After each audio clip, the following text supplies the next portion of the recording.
everybody? It's Evil Eddie from Pure Evil MMA, and I got a special guest for everybody by popular demand, Erick the Ghost Pepper Gonzalez. What's going on, brother? Hey, what's going on, everybody? How's everybody doing today? Ghost How's Pepper your here. How's your day going? I heard you just got out of practice. What was your day like?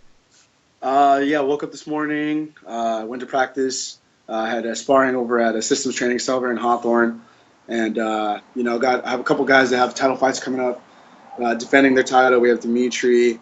Vince is going to be making a pro debut pretty soon. Terry, hopefully in December, is going to be fighting.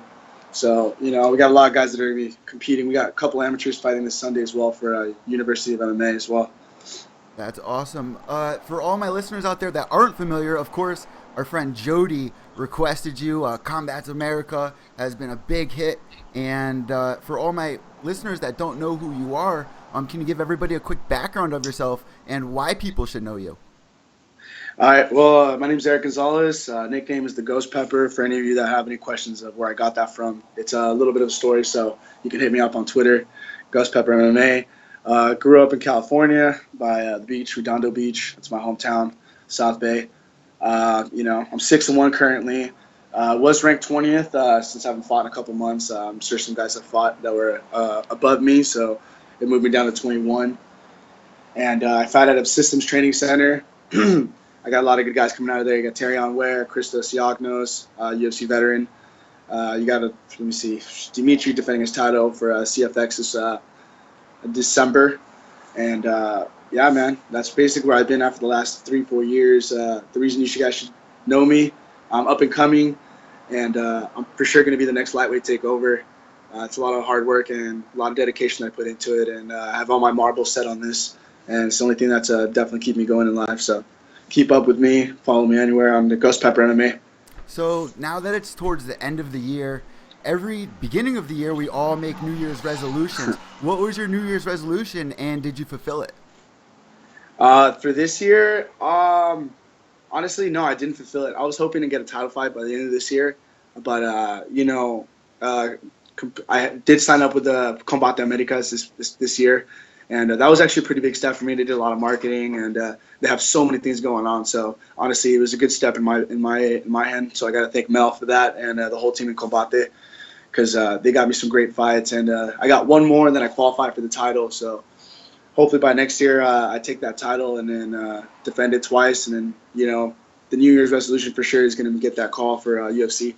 That's the ultimate goal for sure. Well, I know that you can't announce who your next opponent may be. Oh, are you still there, Erick? All right, let's give Erick a call back. But I know Erick can't tell us who his next fight's going to be against, but I want to hear what he does to study his opponents. Erick, I lost you first. Sorry about that, man. It's all right. My question to you. Oh, there he goes again. Peekaboo. 1 sec, man. It's all good. Yeah, someone's trying to call me, so give me a sec, man. My bad. Fuck. Yeah, no problem. No problem, brother. But my question to all my listeners, for everybody out there that doesn't have UFC Fight Pass, you guys really need to get it. It's a library of everything MMA. Is Combat Americas on UFC Fight Pass, correct? Yeah, actually, I was on the last UFC Fight Pass when they had it in, I believe it was August, and that's when I fought one of their. The guy was 1-0. He was from Cuba. Solid fighter, man. Super solid fighter. Took him out with a ground and pound TKO. Second round it was. And there's been some pretty awesome photos of you in your fights. I always love seeing the photos, and I actually put them up for all of our listeners to see. Where's the photo that you sent me? You're like jumping in front of graffiti. Is that part of LA? What's up? Yeah, that's at the abandoned LA Zoo. The old part of it, because who was actually it was Amy. Amy, her name is Photo Amy. She was the one that hit us up, hit a bunch of fighters from the LA area, seeing if anyone wanted to do a photo shoot. And we ended up going to the LA Zoo, the abandoned part, the old part, where it's like still open to the public and people still walk through it. So we like hopped over some fences, walked through some stuff, and then you obviously have your LA taggers. So the whole place was just tagged up, and we got some really, really sick photos. I got some new ones coming up pretty soon, so I'm pretty excited about those. Well, everyone's wild about social media. They love feeling connected with the fighters. What platforms are you on? Do you have Snapchat? Do you have Instagram other than Facebook? Yeah, I do. On Instagram, Twitter, and Snapchat. You guys can catch me, Ghost Pepper _ MMA. It's all the same, so keep it simple. I don't like people going, oh, what about this, and that. So yeah, it's Ghost Pepper _ MMA. You can follow me there, Snapchatting, Twitter, and all that stuff. So And always open at. what can people see? Are you a good photographer? Do you like taking cool photos, or you just take pictures of yourself? No, actually, I do like taking pictures a lot. I personally don't take that many. I like taking mostly my team. These past couple weeks, I actually had 2 photographers come out to photograph me this past weekend. One when I was sparring a couple weeks ago, and then this past weekend with Amy, doing it over at the LA Zoo. So that was actually like one of the first 2 experiences I've had of actually doing a photography kind of thing. So I'm really new to that. So it's pretty cool though, the way all the photos came out, and I have more to come. So it's going to be, if you're planning on following me on Instagram, you're going to see plenty of really cool photos from them. Well, there's a lot of fighters out there that don't like watching fights. It brings like a traumatic feeling. They can't enjoy it. Well, there's a huge card coming up. Are you going to be watching that huge card? Do you enjoy watching fights? Yeah, I absolutely love it, man. We usually meet up at the bars, and we'll go watch them there. But I usually have a group of friends that we go with. A lot of guys that are mostly jits and people that I grew up with. Tomorrow we're actually going to meet up at the Baldwin Hills with my team from Systems Training Center at the Buffalo Wild Wings. If anybody wants to come and join, we're going to have a lot of fighters there. My whole team's going to be there. So, more than welcome to come and say what's up. I'm more than happy to talk to you. So I'm not a shy guy. And I'll definitely looking forward to it, though. Definitely looking forward to that fight. And like for everyone out there that weight lifts and they go to the gym, you don't have to be a fighter. What music do you listen to personally that pumps you up when you're working out or at the gym? I love EDM, man. That's definitely like my go-to when I want to work out. I run a lot, dude. So like earlier this week, I actually ran 13 miles. I'm big on running. Yeah, dude. I run a lot, so you can ask any of my teammates. I'm always doing posts about it, and EDM because I like live sets from shows. That's the only way I can run, because other than that, I won't be able to do it. I can't run without my headphones or my music on. I get lost in my head too. Like you got to have something going on. A lot of people like listening to podcasts, but EDM's like the perfect thing to keep you going. You know what I mean? It's like fuel. Yeah. Almost. Yeah, exactly. So that's definitely my personal choice of music to listen to. So let everybody know a little bit about, growing up in California. What was that like? I mean, I got listeners in Brazil. I got listeners in the Netherlands. And to them, California seems like, a wonderland. What is it like over there? Honestly, man, we're like the most spoiled kids out here in California. We have the beach, like right here. We have the snow from where I'm at, 2 hours away. You got the desert, not that far away. You can go camping, not that far away, like 2 hours, 3 hours, 5 hours. Everything is so close to us. So in California, it's been a blessing to be able to be a part of this great state, and LA in general, because everybody wants to come to LA, whether it's for acting, whether it's for fighting, singing, dancing, anything that has to do with the media. You got all types of people coming here all the time, and to be able to grow up here and say, oh, I'm from California, Los Angeles, I'm definitely a blessed kid. And I had a great time. Always grew up by the beach. Every time I go to the beach, I'm always like, man, it's always such a beautiful day, and I can't complain, man. I wouldn't change it for the world, that's for sure. Well, I saw that you have a girlfriend, and you guys went out trick-or-treating this year. What did you two dress as for everybody that didn't see? Okay, we actually went to a show. It was called Escape to Wonderland, and we actually dressed up as Day of the Dead. So I had all this face paint on me. It's actually on my Instagram. Yeah, and half my face was white, and then I had like red that came down to here, down to my eye. And my girlfriend dressed up in this like really cool like skeleton outfit. She did half her face as well. And then we also dressed up on Halloween as greasers from Danny and Sandy. I think it was from The Outsiders. No, from the movie Grease. Oh, Grease, yeah, of course. Yeah. So we dressed up as that, and then we saw my brother play, because my brother plays in a band, reggae rock band. And so we went out to the Hermosa Beach and just kind of watched them, hung out for a little bit, and it was honestly kind of like an early night for us, because we were out during the weekend to that show. So we weren't trying to do anything too crazy, and then I had work the next day anyways. I actually got a picture. I forgot to put it on the channel, but I actually just pulled it up for everybody to see what you dressed up for at that party. Let me just show them really quick. They can see it. Yeah. So how long were you there for? I mean, a lot of fighters usually don't like going out for too long. Do you like going out a lot? Personally, I mean, I go out, but it's usually during the weekends. I don't like going out like crazy. Normally, if we go out, it's like we go to either we'll go to a bar, have a couple drinks, maybe play some pool, keeping it kind of mellow, nothing too crazy. But yeah, I do like going out. I'd rather go out to like a show or events. That makes it like way more worth it, and then you can have fun, and it's a good way to get that excitement out of you instead of going out every other day or every day. So my idea of fun is mostly just kind of like going playing some pool, skating with the buddies, cruising by the beach. I go surfing as well, or just mostly hanging out with my girlfriend. Mostly we'll do is just grab some lunch and just kick it at the house. Nothing too crazy at all. Well, like I was just saying, there's crazy fights coming this weekend to New York. Who are you going for? Are you Team Alvarez or are you Team Connor? See, I love Connor, man. Uh, I'm not big on the shit talking. I've never been that way. I tend to keep it that way even when I make it to that big league. So I'm actually Team Alvarez this time. I hope Alvarez sticks to his game plan and doesn't play McGregor's game, takes him down. Just because if you look at the Chad Mendes fight with McGregor, once Menendez actually was taking him down, he was actually holding it down the fight. And I think Menendez just kind of gassed out and started playing McGregor's game and just got outstriked. So hopefully Alvarez can take him to the ground and just beat him where his weak spot is. And I feel Alvarez will have more success in that area as opposed to trying to strike it out, because Alvarez tends to turn into a brawler sometimes as well. And McGregor's good at picking people apart. And like I said, I know you can't tell us anything about your opponent, but what can everybody expect from you next year? Are you really aiming for that belt and trying to be champion and hold it down, or is there going to be a little time before that chance? No, man. I'm gonna go in there. Next year. I got news up and coming. Up and coming. Unfortunately, I can't broadcast it or say anything about it, but it's gonna be a good fight. The guy is a good fighter. You could definitely expect a lot of striking. I'm not trying to take it to the ground. I do practice my ground game a lot. That's where I'm the most comfortable at, anyways. But my striking has gone on a whole different level with footwork, head movement. My elbows, I'm in love with those elbows, so you guys can catch a lot of those head kicks. And I don't really care to give my game plan away just because I can change my fight no matter what. I can adjust to anything that happens in the fight.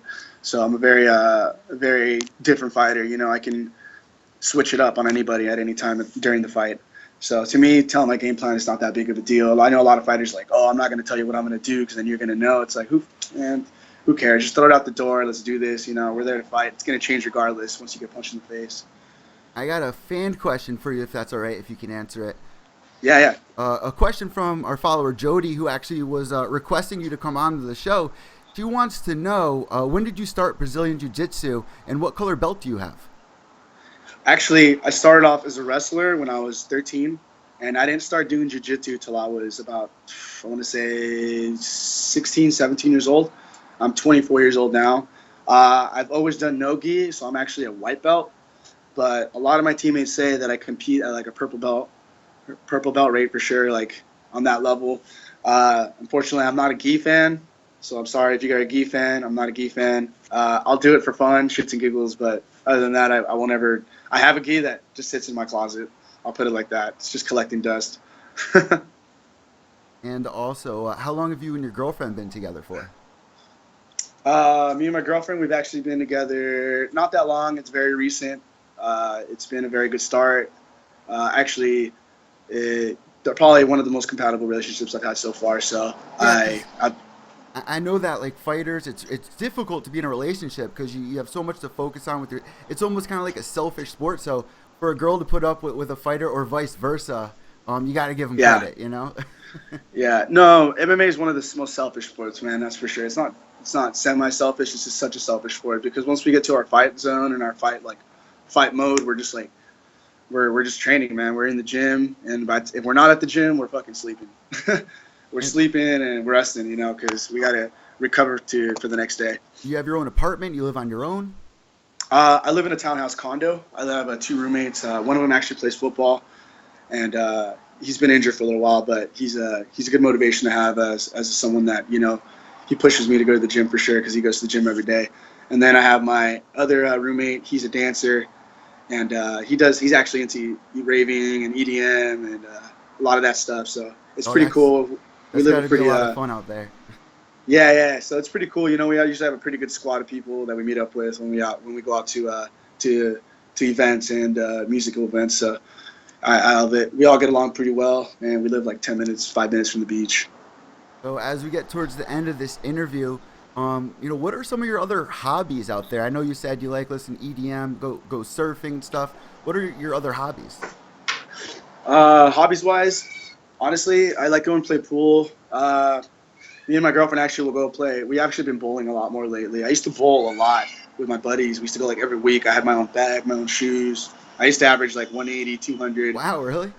Yeah, I was actually surprisingly pretty decent at it. And then I just stopped. I lost my bag one day. Someone stole it. I had left it there and overnight, and then someone stole it. And so I just never saw it again, and I kind of just stopped bowling after that. But yeah, surfing, bowling, playing pool is usually what I like to do. Or I even like to watch TV shows. There's a couple TV shows I like to catch up on. The one I've been really into is The Exorcist. If you guys keep up with that. Yeah, the TV show, The Exorcist. I was wondering if I should give it a chance or not. So you're saying it's good? It's awesome, dude. And honestly, it gave me some nightmares sometimes, man. It gave my girlfriend some nightmares. So it's definitely worth the watch. I highly recommend it. Well, check it out. I usually watch American Horror Story every year, but this season's a little weird. It's good, but it's a little weird. And I saw The Exorcist out, and that looked pretty good. I've kept with the American Horror Story for this season.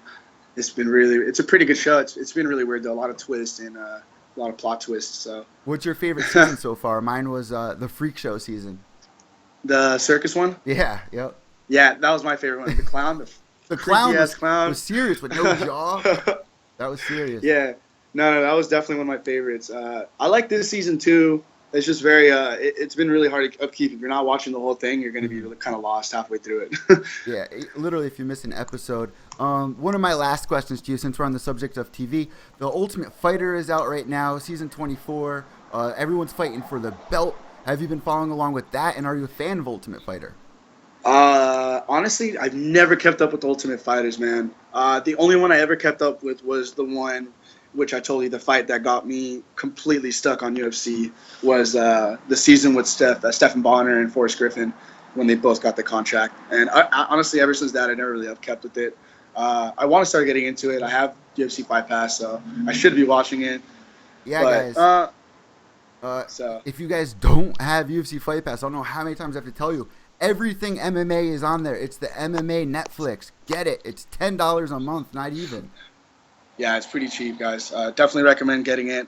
You can actually catch my last fight, too, on there. For I think it was Combate 8? Combate Ocho? Yeah, it was Combate Ocho for August. So you can catch a lot of the fights there. You can catch my last fight there. So, definitely worth the watch for all the upcoming fighters. It's definitely highly recommend it. I do have a buddy that's going to be on it next week, Albert Morales, the Warrior. Guy's a beast. He's fighting Thomas Almeida. So I know a lot of people know that name. And, I wish him the best because that's going to be definitely worth the watch, and it's going to be on UFC Fight Pass. So check it out, guys. And just really quick, what can everybody expect from you as a performer when you go in there and they watch you your next fight? You're going to see a more relaxed fighter for sure. I'm fixing those minor kinks that I have. I have a really, really good coach that's helping me, a lot of good teammates, guys that come into the gym. So you're going to see a more relaxed fighter. You're going to see a lot more, I'm going to be taking a lot more chances when it comes to striking. And my wrestling and jiu-jitsu, it's always on point. So I always continually working on it every single day. Everything I work on is every day. But, for sure the striking is one thing that I've always been a little bit more obsessed with now this past 2 years. And it's been the most improved for sure. And, you could definitely see that a lot of the striking coming in. So hopefully the guy doesn't try to take me to the ground too much because it's going to be hell regardless for him. Well, thank you for coming on Pure Evil MMA by popular demand. What I usually like to do here is I pass the imaginary microphone over to you. If you have any shout-outs, anything I missed, anyone that you want to thank, anything at all, the floor is now yours, brother. Awesome. Yeah, actually, the first and foremost, I definitely want to thank Combate Americas because they are putting me on a pedestal where I can completely grow and be a successful fighter. Mel, Campbell, as well, that come out of it, and the El Presidente as well from Combate Americas. Thank you guys and the whole crew over there. Gone 3 Fight Lifestyle, my main sponsor. And my favorite sponsor, I've been with them since my amateur days, and they've supported me my entire road. Always came through with whenever I needed them. We have, let me see, there's a couple more team, a systems training center for sure. If you guys are keeping up with the systems training center page, I highly suggest you do the challenges that we have every month. And, shout out to Marcus. It's been a rough year for the team since the drunk driving incident with his son. And, if you guys are out there and watching, I definitely highly recommend you sign the petition to help against drunk drivers. It's a serious thing out there, and there's always cases going on almost every week, almost every month. And it's a really sad and unfortunate thing. So, don't drink and drive, guys. Marcus, definitely one of the man, dude. He's the strongest guy, dude, that I know. And, big shout out to him and his family and the whole team. So, other than that, thanks for having me on the show. Shout out to you, man. You're awesome. Thanks for having me. And thanks, Jody, for the the questions and everybody watching as well. Thanks, man. You enjoy the rest of your day. Enjoy the fights this weekend. And thanks for coming on too, Pure man. Evil MMA. Awesome, man. You have a great day, guy. You too. There you go, guys. Erick, the Ghost Pepper Gonzalez coming on. I'm going to be breaking down UFC 205 for everybody. If you're listening, make sure you check down below, subscribe. I have the UFC 205 preview podcast also on that podcast. We have Blair Tugman from Bellator 163 on there. Check it out. I'll be going live tomorrow for UFC 205 predictions. I want to thank our guest, Erick, the Ghost Pepper Gonzalez. Subscribe down below. Have a great night, everybody. Make sure you check out the weigh-ins. If you haven't seen yesterday's presser, you're out of your mind. Make sure you guys go and check that out. I'm Evil Eddie from Pure Evil MMA and FrontProofMedia.com. Peace out, brother.